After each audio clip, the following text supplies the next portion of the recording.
l'objectif de la vie humaine, la raison pour laquelle nous sommes sur Terre, pour laquelle nous essayons de vivre, c'est d'augmenter indéfiniment la production, la consommation, ou une maîtrise soi-disant rationnelle du monde. Pourquoi c'est pas de ça et pas autre chose? Pourquoi ce serait pas, je ne sais pas moi, être libre, ou écouter de la musique, ou regarder notre nombril, peu importe. Mais il n'y a aucune justification. Alors, bien sûr, il y a des justifications vulgaires. Les justifications vulgaires, c'est qu'on essaye de satisfaire les besoins humains. C'est une réponse tout à fait risible, parce que ces besoins sont manufacturés eux-mêmes par cette société. Et on voit que l'expansion de cette société sur l'ensemble de la planète n'est pas simplement une pénétration du capital au sens traditionnel, avant qu'il y ait, ou en même temps qu'il y a pénétration du capital, il faut qu'il y ait pénétration des modes de vie, des modes de consommation capitalistes. Il faut que les gens apprennent que ce qu'il leur faut, c'est pas ce que leur père mangeait ou la façon dont leur grand-mère s'habillait. Non, il leur faut ce qui est produit par l'industrie moderne, etc. Oui, il n'y a donc pas de nécessité naturelle qui soutienne ces choix, au fond. Absolument pas. Et quelle est la nécessité naturelle qu'on change de voiture tous les 3 ans? Et pourquoi le système s'est orienté de telle façon qu'il produit des voitures et des frigidaires, etc., qui nécessairement s'usent et sont obsolètes au bout d'un certain temps pour que le système puisse continuer à tourner et pour que le consommateur soit forcé, pour ainsi dire, comme on l'est, à changer de frigidaire, tout simplement parce qu'il n'y a plus de pièces de réchange pour l'ancien. Bon. Donc il y a un triomphe de la logique ensembliste identitaire, c'est-à-dire du rationalisme le plus plat dans cette signification imaginaire du capitalisme, et en même temps une démonstration de l'inanité de cette logique, c'est-à-dire du fait qu'elle ne peut pas rendre compte d'elle-même, qu'elle est arbitraire dans ses présuppositions, qu'elle est arbitraire dans ses fins. Mais le monde moderne ne serait pas le monde moderne, ou le monde contemporain, s'il n'y avait que le capitalisme. Parce que le capitalisme comme tel n'aurait pas produit, par exemple, ce qui est l'autre grande caractéristique du monde moderne, qui est, disons, la dimension libérale. Je récuse le terme démocratique parce que je pense que les régimes sous lesquels nous vivons ne sont pas véritablement démocratiques, on s'expliquera si vous voulez par la suite là-dessus, mais il y a la dimension libérale. Or, le capitalisme ne tend pas à produire ces dimensions, là il y a une démagogie qui se fait actuellement, qui est tout à fait risible. Le véritable esprit du capitalisme, c'est l'esprit de l'usine capitaliste. Dans l'usine capitaliste, on vous dit ce que vous avez à faire, et vous le faites, et puis c'est terminé. Bon, il n'y a aucune liberté là-dedans. Bon. La liberté, pour autant qu'elle existe dans le monde moderne, elle est le résidu de grands mouvements historiques qui étaient inspirés par l'autre grande signification du monde moderne, qui remonte au grec d'ailleurs, qui est le projet d'autonomie. Autonomie individuelle, autonomie sociale. Qu'est-ce que ça veut dire autonomie? Autos nomos, se donner ses lois soi-même. Autonomie, ça ne veut pas dire faire n'importe quoi ou ce qui vous chante. C'est pas le règne du désir. Ça, c'est une aberration. Mais c'est pas la spontanéité. C'est pas la spontanéité brute et aveugle. Il y a le terme nomos là-dedans, loi. Je me donne une loi, mais je me la donne. Et je me la donne comment? Bon, je me la donne de façon réfléchie et réflexive et après délibération. Or, ce projet d'autonomie veut dire non seulement qu'on veut éliminer la monopolisation du pouvoir par quelques-uns dans le domaine politique, mais qu'on veut aussi éliminer toute autorité qui refuse de rendre raison d'elle-même au plan de la pensée. C'est pour ça qu'aux origines du projet de l'autonomie, il y a à la fois la naissance de la philosophie et de la démocratie, ou de la véritable politique, mot qui est devenu aujourd'hui obscène, parce qu'il est de plus en plus synonyme de l'intrigue, de la magouille, etc., alors que politique telle que les Grecs l'ont conçue et telle qu'elle a existé dans les grands moments du monde moderne, c'est l'action humaine qui, d'une façon lucide, explicite, consciente, réfléchie, essaye de transformer les institutions et l'institution de la société pour rendre la société plus autonome et les individus plus autonomes. Qu'est-ce que c'est une société autonome? C'est une société qui est capable d'abord de savoir que ses lois sont sa propre création et non pas des ordres divins, qui est une situation d'hétéronomie, ou quelles sont la conséquence de lois naturelles ou des lois naturelles du marché, comme on dit absurdement aujourd'hui, et qu'elle peut donc, puisque c'est elle qui les a créées, ces lois, qu'elle peut les modifier si elle pense que cela est nécessaire ou utile, n'est-ce pas? Et une telle société ne peut exister que si elle est formée par des individus autonomes. c'est-à-dire par des individus qui sont capables de se dire « oui, tel est mon désir », par exemple, mais ce désir est monstrueux et je ne le réaliserai pas. Je ne le refoule pas, mais je sais que je ne dois pas le réaliser. Pourquoi je ne dois pas le réaliser? Ça, là commence un processus de réflexion de l'individu en référence à la fois aux fins de sa vie, à son passé, à son histoire et à la société dans laquelle il vit, aux autres, etc. Et en même temps, un individu autonome est quelqu'un qui est capable de dire « mon maître m'a dit cela » ou dans le livre, qu'il s'agisse de l'Ancien ou du Nouveau Testament ou du Capital de Marx ou de l'interprétation d'Herr de Freud, il est dit cela, est-ce que moi je pense que cela est vrai? Un individu autonome est quelqu'un qui est capable de penser librement, n'est-ce pas? Or, ce projet d'autonomie, créé en Grèce ancienne pour la première fois, fragmentairement bien sûr, mais enfin qui a quand même donné la philosophie à la démocratie, ressurgit dans les temps modernes, il ressurgit très tôt, avant même la Renaissance. Il ressurgit à partir du moment où la bourgeoisie essaie de constituer des communes qui s'autogouvernent, arrachent des libertés à la monarchie, etc. Ça devient aussi un mouvement philosophique, les philosophes remettent en question les vérités héritées, ça donne lieu à la naissance de la science moderne, à partir du moment où on écarte l'autorité aussi bien de la Bible que ce qu'on croyait être l'enseignement d'Aristote. Puis il y a les grandes révolutions du XVIIe, du XVIIIe, puis il y a le mouvement ouvrier dans le XIXe et le XXe siècle. Et là, il faut dire, il y a aussi une tangente monstrueuse que prend ce mouvement d'autonomie, à partir d'un certain moment, je ne vais pas m'étendre là-dessus, j'ai longuement écrit sur la question, à partir de Marx, du marxisme, puis du marxisme-léninisme, du communisme, où ce projet d'autonomie se transforme, se renverse absolument son contraire, à une tyrannie totalitaire.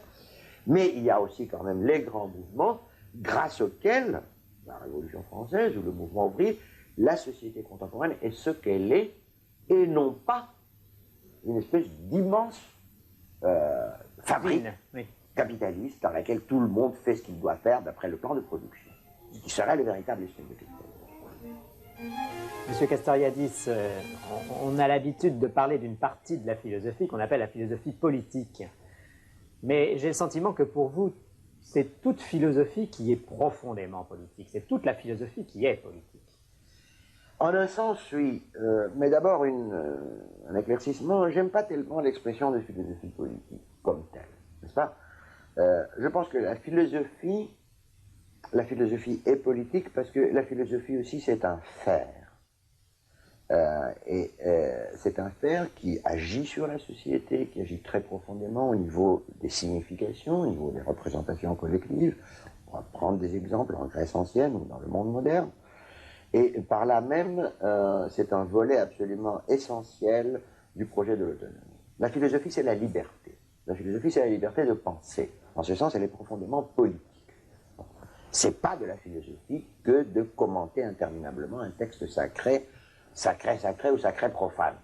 Le Talmud ou le talmudisme sur le Capital de Marx, c'est pas de la philosophie. La philosophie, c'est pouvoir soulever toutes les pierres, c'est ne rien accepter qu'on n'ait pas de nouveau soi-même, par ses propres ressources, à la fois remise en question, mise en épreuve, mise à l'épreuve, et soit réaffirmée, soit rejetée pour le remplacer par autre chose, ou par rien, par l'aporie, par la question simplement. En ce sens, la philosophie appartient, si vous voulez, au mouvement de l'autonomie et est politique. Mais il n'y a pas de philosophie politique parce qu'on ne peut pas tirer de la philosophie les principes d'une institution de la société, sauf dans un sens tout à fait particulier, n'est-ce pas? Si je veux penser librement, ça veut dire que je veux être libre. Si je veux être libre, je ne peux pas limiter cette liberté au seul domaine de ma réflexion. Mais il n'y a pas de dérivation d'une politique à partir de la philosophie, il y a simplement, si je veux une société dans laquelle la philosophie soit possible, je dois vouloir une société libre, c'est-à-dire une société autonome. Alors, dès ce moment-là, il faut une autre réflexion qui est une réflexion politique, c'est-à-dire non pas comment je vais gagner les prochaines élections en changeant le système électoral ou pas, mais quelles sont les institutions qui permettent à une société d'être autonome et qui permettent à cette société de produire, si je peux dire, de fabriquer des individus autonomes. Et ces institutions sont les institutions démocratiques dans le sens véritable du terme. Pourquoi démocratie? Qu'est-ce que ça veut dire? La démocratie, c'est pas simplement les droits de l'homme, c'est pas des libertés négatives, des libertés défensives, le fait que je sais que nous ici nous pouvons parler et que les policiers ne pourront pas venir nous arrêter ou qu'il n'y a pas des micros dans la pièce. La démocratie, c'est le pouvoir du peuple, le kratos du démos. Cela veut dire que tous les individus qui appartiennent au corps des citoyens ont les mêmes possibilités, des possibilités égales, effectives, de participer au pouvoir. Là, on peut retrouver Aristote. Être citoyen, c'est être capable de gouverner et d'être gouverné, les deux choses étant tout aussi importantes, n'est-ce pas? Être capable de gouverner, cela veut dire être capable de réfléchir et de décider avec les autres et d'être gouverné. Ça veut dire accepter que les autres ont tout autant de droits que vous de participer au pouvoir, n'est-ce pas? Alors, pour cela, il faut des individus autonomes. Nous avons dit que les individus sont faits par la société. Nous avons l'air d'être là devant une aporie insoluble, à savoir comment les individus peuvent être autonomes, puisque c'est la société qui les fait. Mais la société peut faire les individus comme individus hétéronomes.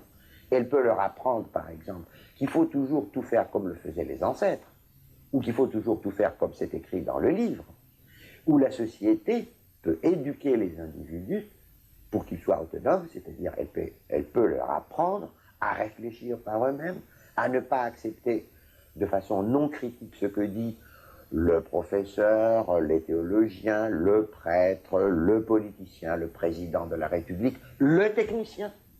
Parce que nous vivons dans une société où il y a le culte des experts, où les experts par définition... Technique et scientifique. Voilà, savent très peu de choses dans un domaine très particulier et ils ne sont pas capables, par définition, de penser l'insertion de ces choses dans l'ensemble plus vaste dont elle fait partie, d'où les erreurs continues qu'ils commettent, qui ne sont pas des erreurs techniques au sens spécifique du terme, mais parce qu'ils ne voient pas cette insertion. S'ils sont capables de penser cette insertion, alors ça peut arriver, par accident, comme disait Aristote, où un médecin peut être à la fois un guitariste. Bon, mais à ce moment-là, ils pensent cette insertion, non pas en tant qu'ils sont techniciens, mais en tant qu'ils sont capables de dépasser la technicité et de penser comme citoyens. Alors, il faut donc, pour une démocratie, des individus autonomes. Sans des individus autonomes, il ne peut pas y avoir de société autonome. Les deux choses sont absolument solidaires. Le sophisme démagogique qui est propagé actuellement par les soi-disant libéraux est lamentable. L'individu s'oppose à la société, que plus on donne des droits à la société, moins on donne des droits à l'individu. C'est la même chose. Donner des droits à l'individu, c'est donner des droits à la société. Et donner des droits à la société, c'est donner des droits aux individus qui participent à cette société. Et il y a une éducation des individus vers l'autonomie qu'une société démocratique seule peut faire et qu'elle doit faire. C'est cette éducation dont je parlais tout à l'heure, c'est-à-dire éducation vers la réflexivité, vers la responsabilité, vers la participation aux affaires communes, sans lesquelles on est esclave. Parce que nous sommes esclaves dans la société actuelle, puisque ce qui nous concerne tous est décidé par d'autres que nous. N'est-ce pas? Et cette éducation n'est pas uniquement une affaire d'école primaire, de lycée, d'université. L'éducation commence à l'âge 0 et se termine à l'âge oméga. À tout instant de sa vie dans la société, l'individu est éduqué par ses ancêtres. Et aujourd'hui, nous sommes payés pour le savoir. Comparer l'éducation que recevait un citoyen athénien, ou même une femme qui n'était pas citoyenne, ou un esclave athénien, en assistant à la représentation des tragédies à Athènes, et l'éducation que reçoit un citoyen contemporain en regardant tous les soirs Dynastie ou je sais pas quoi, parti sans laisser d'adresse ou perdu, etc. Perdu de vue, bon, perdu de vue, ou des âneries pareil. Bon, on peut voir tout cela de façon très claire dans le cas de la Grèce ancienne. Évidemment, il n'est pas question de faire de la Grèce ancienne un modèle à imiter, hein, mais nous avons là des germes et nous avons de quoi nous faire réfléchir. Quand la collectivité démocratique se constitue en Grèce, on observe cette chose absolument extraordinaire, non seulement que la collectivité assez rapidement décide que c'est elle-même qui pose ses lois, les lois athéniennes sont toujours introduites par une clause « il a paru bon au démos et à la boulée », c'est-à-dire au peuple et au conseil. Mais nous observons cette chose absolument extraordinaire, c'est la véritable individuation des individus. Là-dessus, aussi, beaucoup d'âneries ont été dites dans les temps modernes, comme quoi la cité grecque, c'était la totalité, les individus n'existaient pas, etc. C'est absurde. Vous prenez des sculptures égyptiennes de dynasties successives, vous ne pouvez pas dire que c'est des dynasties successives que si vous êtes égyptologue. Si vous êtes simplement un honnête homme cultivé, vous ne pouvez pas le dire. Il n'y a pas d'individualisation. Il n'y a pas de véritable individualisation. C'est comme dans le folklore. Les individus sont des individus, ils ont un nom, mais ce nom, on ne le connaît même pas, mais ils n'ont pas un style personnel. Le style change lentement, parce que c'est l'auto-altération historique de la société. Bon, dès que vous arrivez en Grèce, c'est autre chose. Les premiers poètes lyriques, bon, déjà Homère et Hésiode ne sont pas... on ne peut pas les confondre, mais les premiers poètes lyriques, autour de 700, c'est Archiloque d'un côté, Sappho de l'autre. Il n'y a aucun rapport. Il n'y a aucun rapport. Les individus sont individués. Il y a un style personnel, il y a un nom personnel, et en même temps, dès qu'il y a, par exemple, la philosophie, ce que je disais sur la philosophie comme liberté, vous avez la mise en question de l'institution sous forme de mise en question des représentations instituées. Dès les premiers philosophes, Xénophane, Héraclite, vous avez des penseurs qui vous disent ce que les Grecs racontent dans leur mythologie, c'est des racontards, c'est des fables. C'est pas possible que ce soit comme ça. C'est pas possible que les dieux aient une figure humaine, dit Xénophane. C'est pas possible, dit Héraclite, que les dieux fassent ce qu'Homère dit qu'ils font, n'est-ce pas, etc., etc. Vous avez l'ébranlement de la représentation collective et le surgissement d'une recherche libre, d'une réflexion et d'un dialogue, l'instauration d'un espace public de pensée où les gens se contredisent, se suivent, mais continuent à dialoguer même par-dessus le temps, par-dessus les espaces temporels. Si vous avez un régime théocratique, vous avez des repères fixes. Vous savez ce qui est à faire et ce qui n'est pas à faire. Ça ne veut pas dire que sous les régimes théocratiques, il n'y a pas les crimes les plus atroces qui soient commis. Mais la société, crime ou pas crime, monstruosité ou pas monstruosité, est certaine de son affaire, n'est-ce pas?